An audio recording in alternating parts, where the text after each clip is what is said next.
The Department of Foreign Affairs here has warned against travelling to areas in Greece affected by wildfires, as thousands of tourists and residents on the beautiful island of Rhodes were forced to shelter in schools and indoor stadiums last night after they were evacuated from coastal villages and resorts. And Eoghan Corry, travel commentator with Air and Travel magazine, joins me now. Good morning, Eoghan. Just reading a couple of the pieces in some of the social media platforms and in the newspapers today, one mother was forced to flee Rhodes at the weekend as fierce wildfires ripped through the Greek holiday island. She said she experienced hell on earth, and officials on the island, which sits southwest of Turkey, I was saying that if you look at the mainland of Greece in the Aegean Sea, Rhodes, which I think is the 12th biggest island in that whole area, would sit east-southeast, and it's one of the most beautiful holiday experiences, but this year, as you know, it has turned into a form of hell.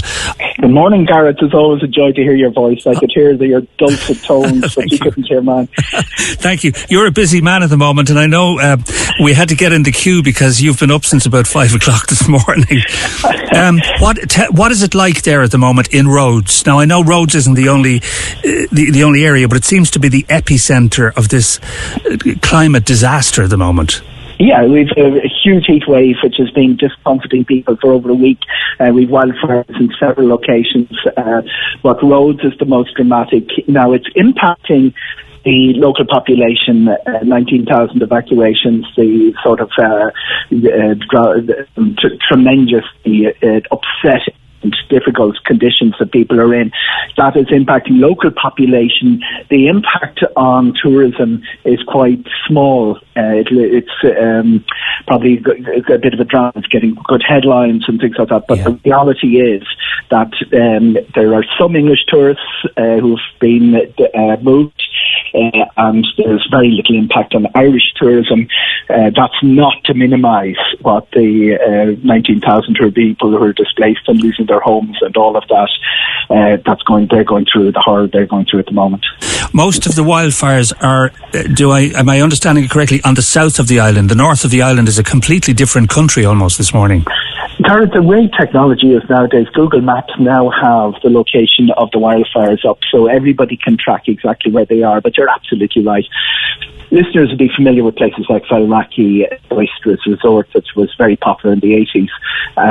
It's an hour and a half drive to where the wildfire is. Places that tourists go, and we don't have, there's about 700 tourists on the island at the moment. The reason that the numbers are a little bit lower than they would have been had this happened 20 years ago is the number of flights. And we have 2 flights a week from Dublin and 3 flights a week from Belfast, and that's the sum of it. So the number of Irish tourists is always going to be quite small that are out there, and they're not going to be, as you say, anywhere near the fire. There have been other countries, Belgium and Britain, where the tourists were stationed closer to the fire, and some of the English tour companies have been cancelling flights. The nature of broadcasting in Ireland is that everyone will watch Sky News, so it seems a bigger drama for the tourist experience. It's a minimal impact on Irish tourism, and I keep repeating it's not the minimised scale of the disaster for the local population. So, I'm curious to know. I hear Ryanair are still flying to the island, aren't they, as of today? Ryanair's flight from Dublin is still scheduled tomorrow. It's likely to take off because there are people who have to come home. They're operating all their schedule. They have people to get home. Even EasyJet, who are not taking people out, are bringing people home. But the Ryanair statement, was very important, is that the people getting on in Rhodes who haven't been able to gather their passports have had to evacuate quickly. That was a situation in one of the hotels. Will be allowed on board without ID. Listeners will need no introduction as to how unforgiving Ryanair are if you come up with an out-of-date passport or with a child who hasn't got their passport yet, not letting you on board. There is a Greek ministry desk in Rhodes for people who've lost documentation. As I say, bit academic from the Irish experience. We've had nobody being evacuated in a hurry, but that has certainly been the case. Ryanair, a big international airline, and it's mainly, I'd say, concerning around extra flights. Can I, on a more general basis, it brings up the whole argument of booking through a bonded travel agent and planning an internet holiday yourself at home. Are you more protected in a situation like this in terms of safety and security if you booked with a travel agent, or in a case like this on the south of the island, has all that gone out the window? Two things there. Of course, you're more protected in terms of money lost, all of that. The reality, though, Gareth, is you've no absolute right to cancel because of heat wave.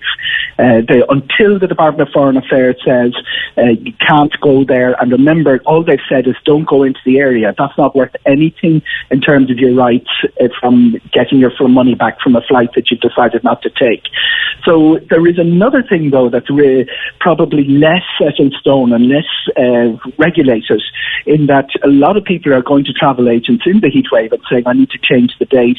If you do that with an airline, if you book directly with an airline, they start to take you, oh yeah, we're happy to change the date, but take your credit card out. You get a more sympathetic ear from the travel agent. They're always interested in repeat business. There's a huge tradition of family-run travel agents in the King County Cork who have long-standing relationship with their clients. That's where the relationship really matters. You have an elderly grandfather or a young child and you say, we don't want to go into 44 degrees of heat. Can you get another date for us?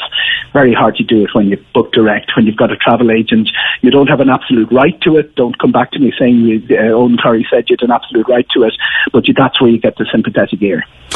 Just leaving Rhodes aside for the moment, Eoghan, what are conditions going to be like, do you know, over the next couple of weeks?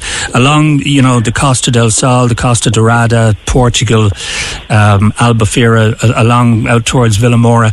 What can we expect? Is it that warm out there at the moment? Spain is basing. You remember, Portugal didn't get the heat wave in the first place. If you take your leaving cert to the compass that you had used for your leaving cert, Gareth, and put it in Cyprus and draw an arc, it could start in Gibraltar, go through just below Paris, the Alps. That's where the heat wave was. The western side of that is abating. Spain, the big temperatures were Cordoba, Ebro Valley, places like that, but they were quite high in the Balearics. Italy and Greece still suffering a little bit. But you've got to remember, it's called the sun holiday, and people go to places like Dubai where 44 degrees is the norm. 44 degrees is a bit of a drama in Greece, but not in some of the other places Irish people go on holidays. Yeah, and I think it was 2005, I think we had the hottest summer here. I think temperatures in Roscommon at the meteorology station there, 33 degrees it hit, and we thought that was sweltering. You have to be careful linking individual weather events with climate. What people like the climate unit in Maynooth College are doing is looking at the extremes and looking at the frequencies, and that's where the evidence is gathered about climate change. But you're absolutely right. We're better measuring it now, but the number of heat waves and the extremities of the temperatures are certainly like something that hasn't been recorded before. Eoghan, always great to talk to you. Take care. Always a great pleasure, Gareth. Thank you very much. Thank you. Eoghan Corry there from Air and Travel magazine.